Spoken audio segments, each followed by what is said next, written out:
Hi, good afternoon. My name is Keitha Mills. I am the acting president and CEO of the Foundation for California Community Colleges, and we're a very proud sponsor of today's event. I'm really happy to be here with you today. I want to thank all of you for being here today and for the very important work that you all do to better serve the needs of our student veterans in improving their educational opportunities and ultimate livelihoods as they re-enter civilian life. In California, we serve over 30,000 returning veterans every year, and many of whom return to California from service with a critical desire to improve their education in order to expand their options and opportunities as they re-enter the civilian workforce. The topic of veteran services is one that is actually very near and dear to my heart. I'm not a veteran myself, but my father was a veteran of the Vietnam War.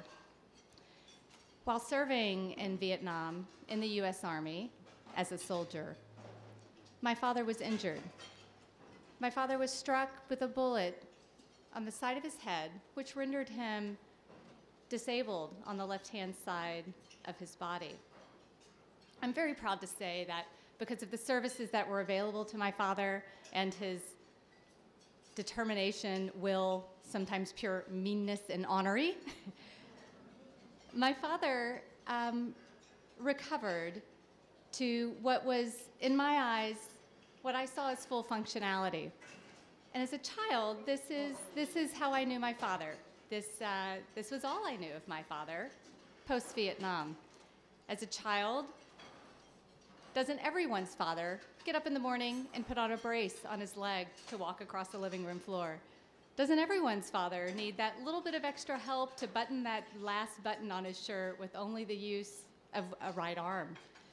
Doesn't everybody's father, when you're sitting at the dining room table and you're having dinner and you have to poke him and say, "Hey, Dad, don't forget to eat the mashed potatoes that are on the left side of your plate," because he's lost peripheral vision and he simply just doesn't see the mashed potatoes on the left side of his plate. This is normal, right? This is normal. My father never completed his education, partly because of his disabilities, but as his only daughter, his only child, he made it very clear that I would. And I largely credit my ability to not only attend college, but successfully complete college, to the services that were available to me as a child of a disabled veteran. It was the financial services that were available to me and my family that allowed us to afford my education. But I think even more importantly, it was those counseling services that were available to me and my family to help us cope with and really help us understand that there was something that we needed to cope with as it related to my father's disabilities. And not only the physical disabilities, but the mental anguish that comes along with such a traumatic life experience that he had. So I share this with you because I want to say a very personal thank you for all that you all do to support not only our returning veterans, but the families of those veterans. You are all making a huge difference. Thank you.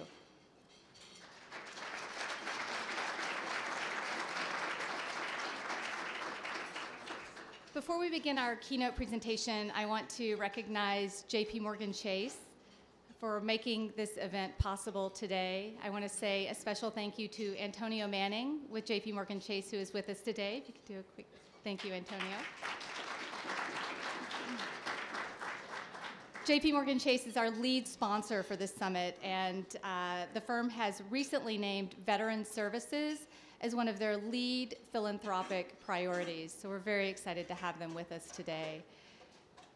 In 2010 alone, JPMorgan Chase and its foundation gave more than $150 million to our communities through grants and sponsorships for a variety of programs and services. And their support of today's event underscores their commitment to effecting positive change in the lives of veterans and their families.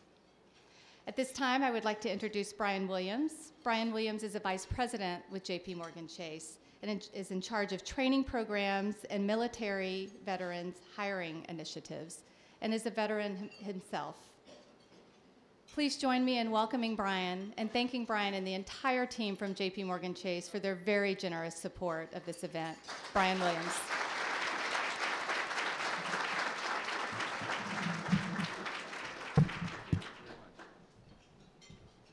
Well, how's the chow?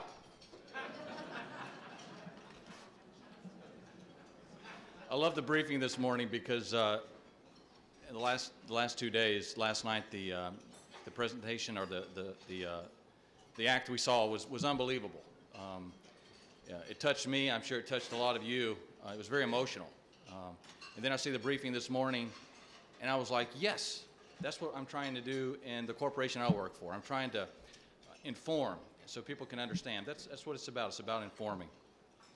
So I've got to give kind of some comments about what we're trying to do in JP Morgan Chase so you're aware, so I can inform you so you're better informed.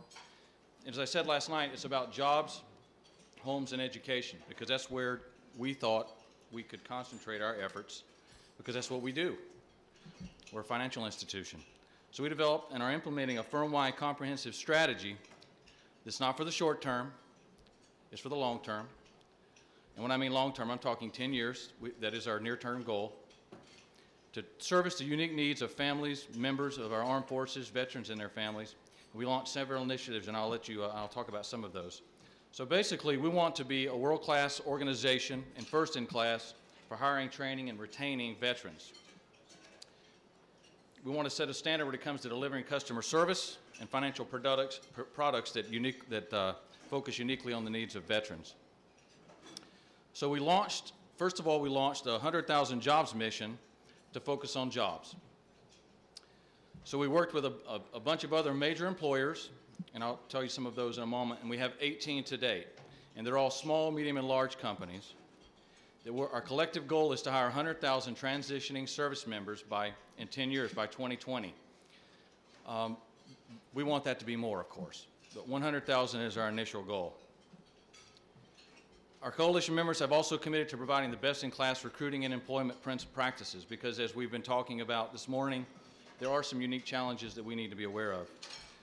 So to date, this coalition has hired about 2,700 veterans, and we started tracking it in February. So we've gone to a concept in JP Morgan that's very regional. We've broken down into 5 regions in the United States. We have dedicated recruiting managers, full-time military recruiting managers that work in all the regions, that work with the bases to try to find where the talent is, and we know where our jobs are, and we're new in the coalition, so we're working with our partners to figure out where their jobs are. Part of my job is very new in the space, that's why I'm here, is to find out where the colleges and universities are, what their programs are, so we can connect those bases to the jobs, and if they're going to go to education, we connect that through there. So to facilitate that, we worked with an organization called Futures Incorporated, and we created a website, 100,000jobsmission.com. And the intent, and we're getting better, we're trying to get better with this website, is it's a one-stop shop where you can come to and you can look for a job if you're a veteran, and all of our partners are there. I know all of our corporations have separate job portal search sites, and they're not necessarily the easiest to navigate. But we put it in one location because if it's in one location, it's easy to find. So on your tables, we've been handing out this blue bracelet that's got our little website, so you'll never forget it. It's 100,000jobsmission.com. So if I do have some more, if any left over, please give it to your kids. Anybody you know, they can have it. So before I go on, I didn't rehearse this. So I saw this morning. Everybody saw this? Dr. Scott's organization produced this? Thank you, sir. You have just written my next quarter's goals for what I need to do in the corporation. Really, I'm serious. I looked at this, and this was unbelievable. I'm like, wow, yes, yes, this is where it needs to go. So if you haven't read this, take a look at this. This is a great, great document. So we're working to expand our relationships with other companies, small, medium, and large. We're not just about working with big companies, because the first thing we looked at is maybe we'll just try to get big companies because they hire a lot of people. So we have 18 or 19 members now. Let me go through those just so you kind of know. There's ADT, Alelo, which is a company out of Los Angeles. They're a small company, 50 employees. They create a great product that is a language and culture training that the Marines use and the Army uses that I worked with. Great company. AT&T, Broadridge, Cisco, Cushman and Wakefield, Delta Airlines, EMC, Iron Mountain, Mantech, Modus, NCR, Pitney Bowes, Ports America West, T&M Protection Services, Universal Health Services, Verizon, and 2 days ago we got Avis. So we're building our coalition. So again, if you have any ideas of small, medium, and large companies who would like to partner, ask me for my card and give me a call. So homes. Homes is the second area we look to concentrate in because we are a financial institution. We provide mortgages. So we promise to provide 1,000 homes over the next 5 years to deserving veterans and their families throughout nonprofit organizations. And we provided 70 of these homes so far to the Military Warrior Support Foundation to be awarded to wounded warriors and their families. But we're additionally looking for nonprofit organizations to help us to expand our capacity because, again, we're working through a lot of bureaucracies and we need more help getting nonprofit organizations to facilitate those homes that we're trying to give. So, but there's a void. And the void is between the veteran leaving the military and gaining employment. And I was watching the news this morning, even though the numbers said that unemployment rates have gone down to 8%, veterans are still above 12%. And to improve those chances of going to employment, they've got to gain education. And I believe community colleges are crucial. You all know that, is a linkage. As I talked about yesterday, the average veteran is 23 to 28 years old, doesn't have a degree, has little college credit, and is really undecided on where or what they want to do in life. So I'm going to give you a little of my 5 months experience in JP Morgan in this new space because it's all new, about some of the problems and kind of some of the structures that we're trying to put. So corporate America has an issue that inside their organizations that the people that hire, the people that have the jobs, don't know how to communicate with the veteran. And the veteran comes out and doesn't know how to communicate with the hiring manager. It's about this morning when they were saying it's foreign language. It's like if I took you all, put you on an airplane, dropped you in Germany and said, find a job. If you didn't speak German, you would have a problem. Also, sensitivity in our corporations. There's a sensitivity that maybe we're over-focusing on the veterans and not paying attention to our other employees. So there's that trying to balance with all the policies and trying to be fair. Having too much attention on the veterans. A lot of the veterans are in the corporations right now. They just want to be part of the team. They just want to blend in, and they're uncomfortable. So corporations are really kind of sensitive that are we doing enough to focus on it, or are we not doing enough?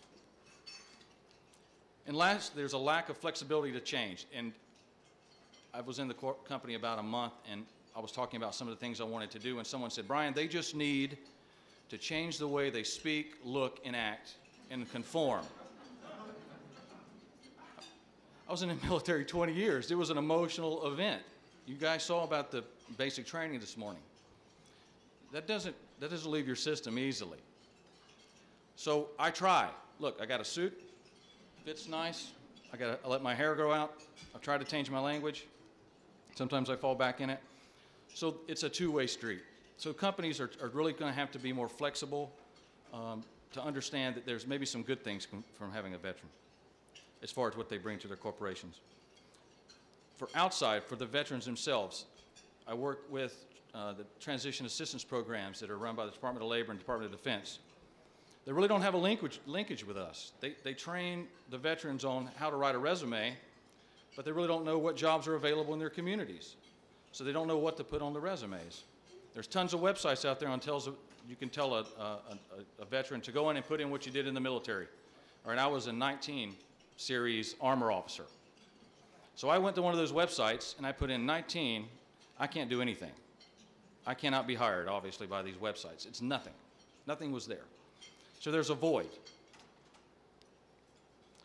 The second thing is expectation management. We need to do a better job in the military and everyone that when we speak to a veteran, don't candy coat it. Tell them it's going to be hard, because it is. Have expectation management that you're maybe going to have to work at a level that you're not ready to do. Maybe you're going to have to go into class with people that are 18 years old and you're 28 years old. Expectation management will get a lot of angst that a veteran feels when they're coming out. Networks. We have to expand our networks that we can go onto the bases, have and say, I'm here to help you. I'm at this community college, I work at this corporation, and I want to be your buddy. I want to help you navigate this system. There has to be a positive control, high touch, that brings the veteran out. Otherwise, as I spoke about last night, you feel completely naked. If we have that high touch between all our organizations and our corporations and our universities, then it's a natural progression. And it's about really two things, trust and support. Trust is one of those words that everybody knows what it means. It's one of those values we kind of hold high. If you're married, if anything you do is trust. But for a veteran, it means a lot more, because that trust can be bruised very quickly. And it goes back to expectation management. A veteran comes in and maybe they don't understand the compensation packages that corporations, that they'll give you. They're not going to tell you. But in the military, I know what every general makes. I know what every corporal makes. I know what their housing allowance makes. And to me, that's what's normal. But when you ask a corporation, they won't tell you. So that if we can do the expectation management and gain the trust, that's where the veteran's going to, again, sparkle. And it's support.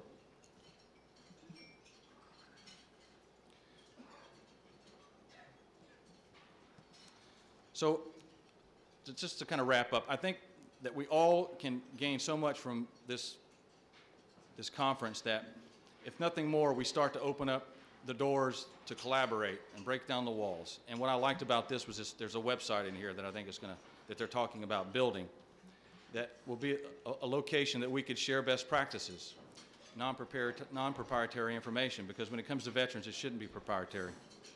And we need to understand that we need to counsel these young people so that they make the right, good, informed decisions on where they go to, how they use their 9/11 GI Bills.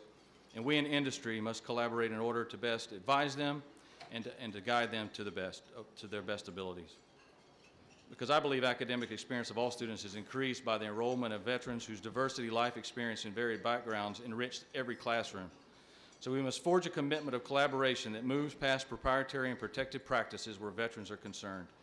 Good ideas and best practices must be shared between us all for the public good. Our corporations become stronger and more competitive as our colleges become richer, and we can do great things and make easy work for many hands. So how many veteran students do we have in here? Any at all? Wow. Okay, so after lunch, if you'll see me, I don't think I have t-shirts for everyone, but if you give me your address, I'll send you one. I got some cool t-shirts for you guys, so see me after this. So I hope all you enjoy the remainder of this conference, and it's an honor and pleasure for J.P. Morgan to support this effort. Thank you.